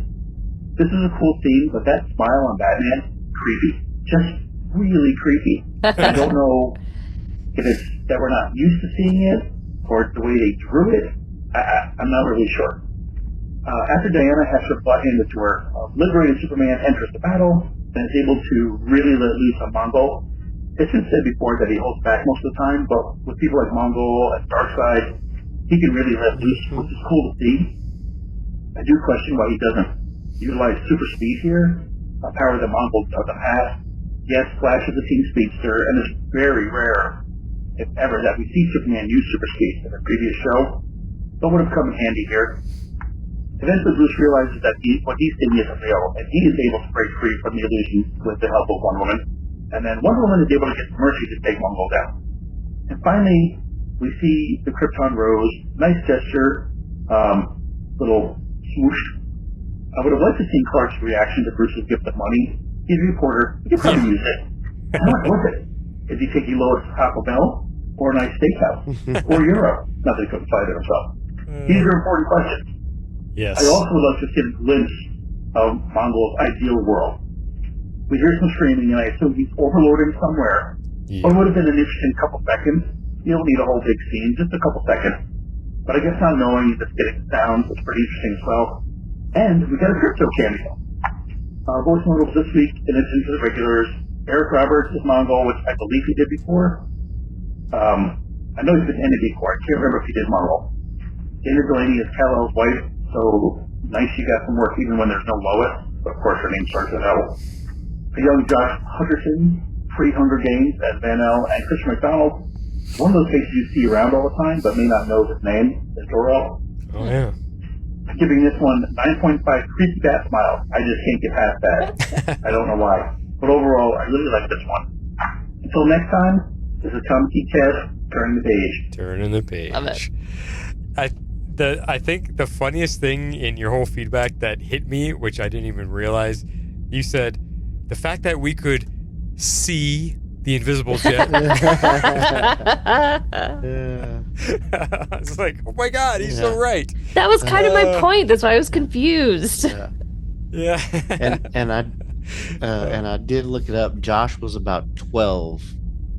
Okay. When this came out. Oh, okay. So he hadn't hit puberty yet. His voice was still real squeaky. Yeah. Some other points. Just talking about the Smallville Nights and all that stuff. Thank you for supporting me on some of my thoughts there. I agree with everything you're saying, Kev, but I like you buying celebrity pics. You don't have to apologize for that. Like that's what I go when I go to the Comic-Cons. I want my picture done with my favorite actors. That's the only thing I spend money on, is to get a photo op with them. So I love that part. That's totally fine. And you mentioned the Smallville Knights. Tom and, Michael Rosenbaum, they're actually coming to Calgary this April for Calgary Expo. And they're going to do their Smallville Knights. So I'm like, oh my God, because me and Allie are watching right now. I'm like, let's go do it. It's right before your birthday. Yeah. And I looked it up. $360 each for one ticket for Smallville Knights, where you get to spend an hour with them or however long it is. $360. Yeah. That's almost, with taxes and that and whatever else, that weekend's going to cost me $1,000 just to meet those two. Because I'm going to want a photo op, and you know what they're going to charge a photo op? Lately, the prices have gone through the roof. For a photo op with two celebrities is also $300. Yeah.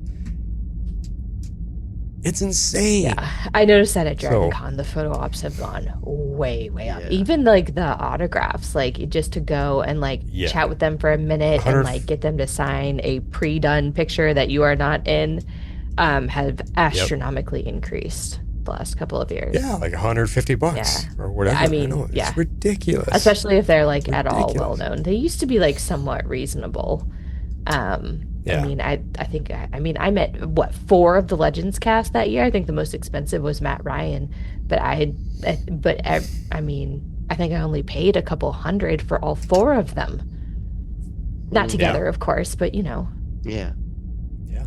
Well, that year that I came down there and met you, Harley, some of the celebrities weren't even charging. You just walked up to their booth, and they're just at their booth. Hey, can I get a picture? Sure. And you'd hand someone your camera, and they take a picture of you. Nothing, no charge. Yeah.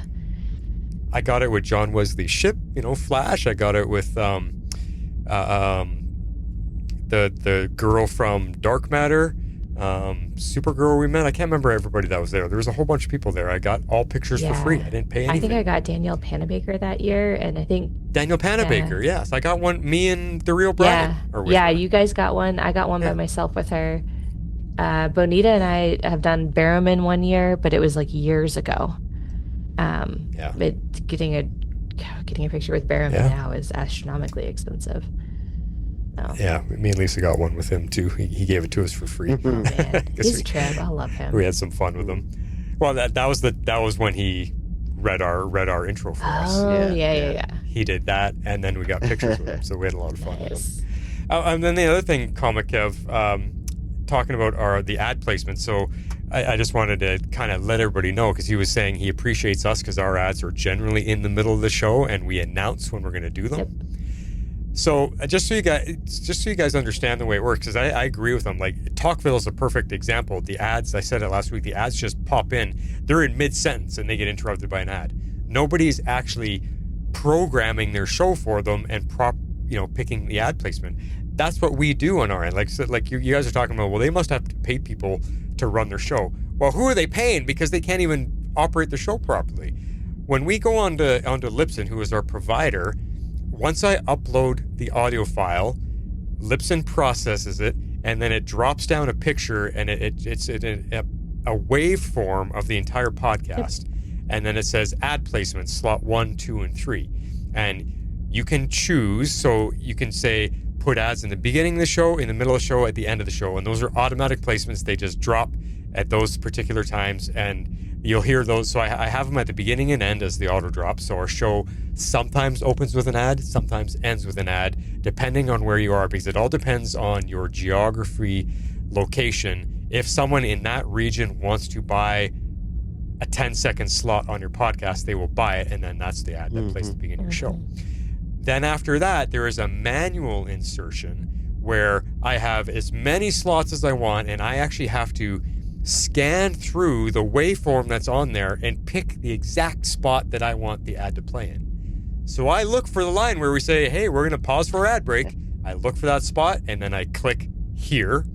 I put the little arrow on it, and that's where it inserts the ad. So that if any other company, no matter where you are in the world, if they're like, yeah, we want to buy a 30-second slot on Tomorrow's Legend podcast, then Libsyn's like, okay, we've got this slot right here. It's at this, and it's never the same every week because our show is never the same length. But I told them this is the spot to put it, right as we say, here comes our ads. That's why there's always an ad right there, because that's the spot I tell them to do it. So a show like Talkville or whoever else, they should be able to do that too. Yeah, especially like in the like recent ones, it drives me nuts when that still happens. It's kind of understandable when you know, Yep. like ours, for example, like back in the day, like we didn't have any ads. So like I think if you go in and listen to our older ones, it might randomly drop some ads in there because now we have ads enabled. That's understandable, but like as the show evolves, like I listen to shows that I'm like, this is current, like you're inserting ads and I know you know how to do it, and they just like let them go wherever. Like they're literally in mid-sentence and then an ad starts. It drives me bonkers. Like like play some music, do some sort of cue. I don't care, be professional about it. Yeah, exactly. Right. Yeah, no, and that's a good point, Harley. Like, because we enabled ads, we had the option to choose, do we want ads placed on all of our old episodes for our entire catalog? I chose yes, because that helps bring in revenue for the show. But I'm not going through every episode and manually choosing where. I just said, yes, insert them. I think I still only picked front and back. Okay, so there's none, so there is none in the middle. It should just end up front and back. That's good. See, that's smart. I think so. You did it the smart way. Yeah. We're smart podcasters. I want our show to be respected and appreciated and treated professionally. And that's why we do it. So, and if you guys are wondering, like, we're not making a killing off of our ads. Like, the ads are covering a lot of our costs. Like, we get anywhere from $2 to $16 a month from ad revenue. It's not much, and it varies every single month. It varies, and even like what are we in? We're in January right now. We still haven't been paid for like November. Like they're like 5 or 6 months behind in making their payments. Oh wow! The Libsyn does not send out the ad revenue until like a couple months later. So I haven't looked to see what the last one is, but it just dumps it in our whatchamacallit, my PayPal account, and then that's what I send to Harley because she's paying for their show's monthly fees on her credit card because she's in the States. If I were to pay it on my credit card, I'd be paying Canadian exchange. So where we're paying $20 a month for Libsyn to host our fees, for me it's like $36 a month if I pay for it. It's like, God. Which doesn't make any sense, so I put it on my card. Yeah. So then every 5-6 months I'll let the pool build up, and then I'll send Harley a big chunk of money to cover the last 6 months of shows, and that's how the money works on the show. We just want to be transparent with you guys. It's not like we're making hundreds and hundreds of dollars. Your guys' Patreon support brings in, I think we were at like $22 a month for a while there. We might be a little bit lower right now, I'm not sure. But same thing, it just all gets thrown into the pool, and I send most of it to Harley, and the rest of it goes to cover like prizes and whatever, or I've gotten things just amongst us hosts. I've bought everybody t-shirts with our logo on it, or little gifts for each other. That all comes out of whatever money the show makes on the side. So indeed, that's all that is. And speaking of Kev, he did send me an email. If you're still listening, he said, hey, speaking of Patreon and prizes, didn't I win a prize last year? And he was some Superman and Lois, and I'm like, oh my God, dude, it's sitting right on the other side of this monitor. I'm looking at it right now. I'm like, oh, I never sent it. It's sitting right there. So I believe it was one of our Canvas posts. It was, that's right. So, oh my gosh, I forgot about that. Hopefully I still have his mailing address, and I will send that out to him right away. I'm sorry. It's over there. I'm looking at it. I've got a shelf dedicated to podcast prizing, and it's just never pulled it off the shelf. My bad. So I will write a note right here, right now. Kev's prize. There. See? Yay. All right. Let's get back to feedback. Jess, Perry White sent us an email. Hey, Justice Legends. Perry here to talk about For the Man Who Has Everything. It's an intimate episode featuring DC's Trinity. And even though it doesn't feature anyone from the Unlimited team, it's a story I don't believe they could have told in Justice League, because of the growth the OG team experienced in those initial seasons. I just can't imagine Bats and Diana getting Soup's birthday gifts during the first 2 seasons, only because they weren't yet that kind of family, and the gifts tell us everything about them. Diana gives Soups a piece of home because she knows what it means to him what it means not to have one, and Bats gives him cash, in my opinion, for 2 reasons. Number 1, he has a lot of it. Number 2, it's the only thing he can give a guy with godlike powers that he needs but doesn't have. That is a good point. There you go. We also get our first chance to see Soups express the sorrow and loss he feels about the loss of his people and civilization. And quite frankly, he never knew Krypton firsthand. It's why I'm so excited to go on Kara Zor-El's journey of loss, grief, and hopefully acceptance in the new Supergirl movie. It was also nice to see JLU bring in a storyline from the first season and bring Mongol back. Even though I didn't remember him until... Anyways. Figured it out. Dude is a powerhouse and wrecking ball, and we should have known he'd seek vengeance against Soups for getting him drummed out of Warworld. See? It all came back. And not to be sexist, but I think we hear a lot of how powerful Diana is, and some think her power rivals Superman's. I think it was clearly established in this episode that's not true. Agreed. Yep. I don't think it's sexist. I think it's more of a... Anyway, power set thing.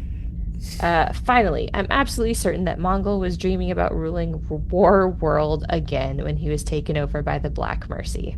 And that makes sense. Yeah. Because of the cheering, the screaming, I could see that. I'm guessing if it attached itself to Diana, she would have never left the island. So my questions for our podcaster is, what would the Black Mercy have shown you? Oh, is this a Patreon bonus question? It is, but it's wrapped up into his feedback, so do I keep reading? Yeah.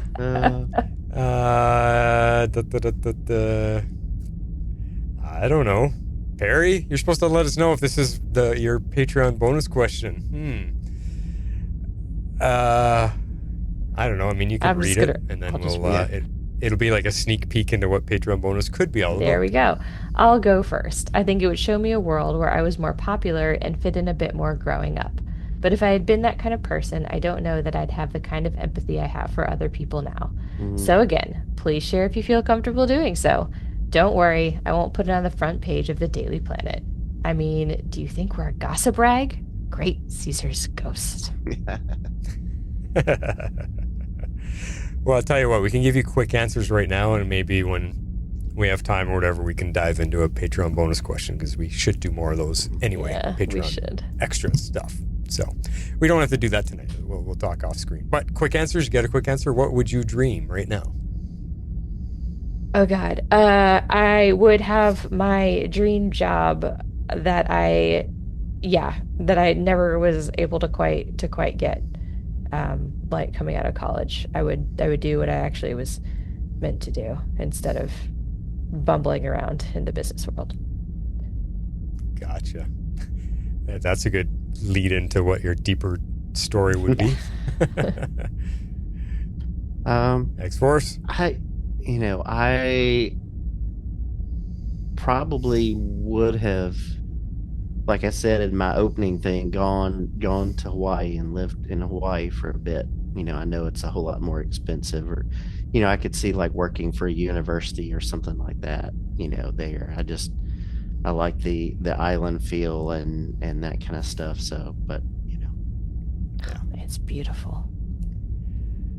Well, I'm going to blow the doors off of both of you. I'm going to go completely the opposite way. Screw work, man. My fantasy life is I've never had to work a day in my life. I'm going to be living on my own private island, coming and going and just enjoying life, because I hate the way this world's society and rich people and everything have put basically all of these rules and whatever on us. Like we're slaves to the system, and this is my life, not yours, you big M.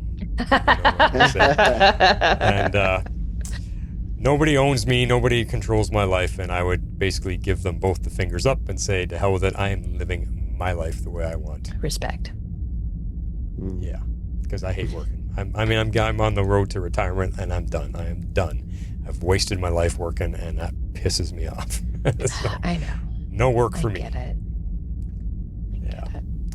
But I think that's a good question. We can dive into it, and that's what the Patreon bonus listener lounge is all about. For those of you that are supporting the show, we do get in there and we get asked quite a bit of deeper, more personal questions. Fans just want to get to know us, the hosts, and sometimes there's fun. Sometimes there's crazy questions in there, like what would you ultimately do if you had a superpower?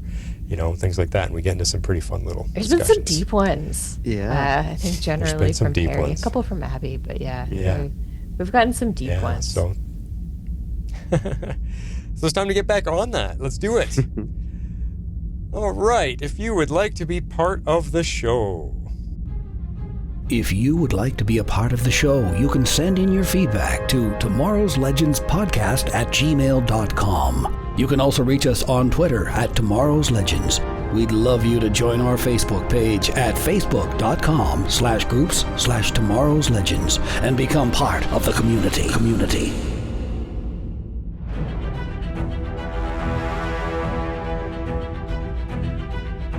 All right, next week, who wants to take it? I read it last week. Jeff, you go for it. Okay. We are talking about kid stuff. Morgan Le Fay transforms Superman, Batman, Wonder Woman, and Green Lantern into children after Mordred uses his magic to remove all the adults from Earth and keep the children on the Earth. So this is another fun one I remember too, getting to see the superheroes as kids. Morgan Le Fay, is that... Why am I thinking King Arthur? Because she's from King Arthur. Okay. What the heck? How do they run into her? Okay. She's a magical character in the DC world. Wow. Yeah, and DC has a whole Camelot series. Yep. And we know our heroes are all susceptible to magic, so... Yeah. Interesting. That could be a fun one. All right. I feel like I've seen a version of this. Maybe not this exact episode, but I've seen this concept. So I'm excited. Yeah. It's fun. Awesome stuff. Well, good, fun show. Good, serious show, guys. Everybody have a good weekend. This is The Flash signing off. And this is Harley Quinn. I'm out. This is X-Force 11. So say we all. We nailed the timing of that outro music, by the way. Tomorrow's Legends is not affiliated with CBS, Warner Brothers, HBO, or the CW. We're a fan-made podcast for entertainment purposes only and are part of the Cybercast network. Be sure to check out our partner shows, The Mandalore and Dive into DC, covering your favorite Star Wars and DC Comics properties. Thanks for listening.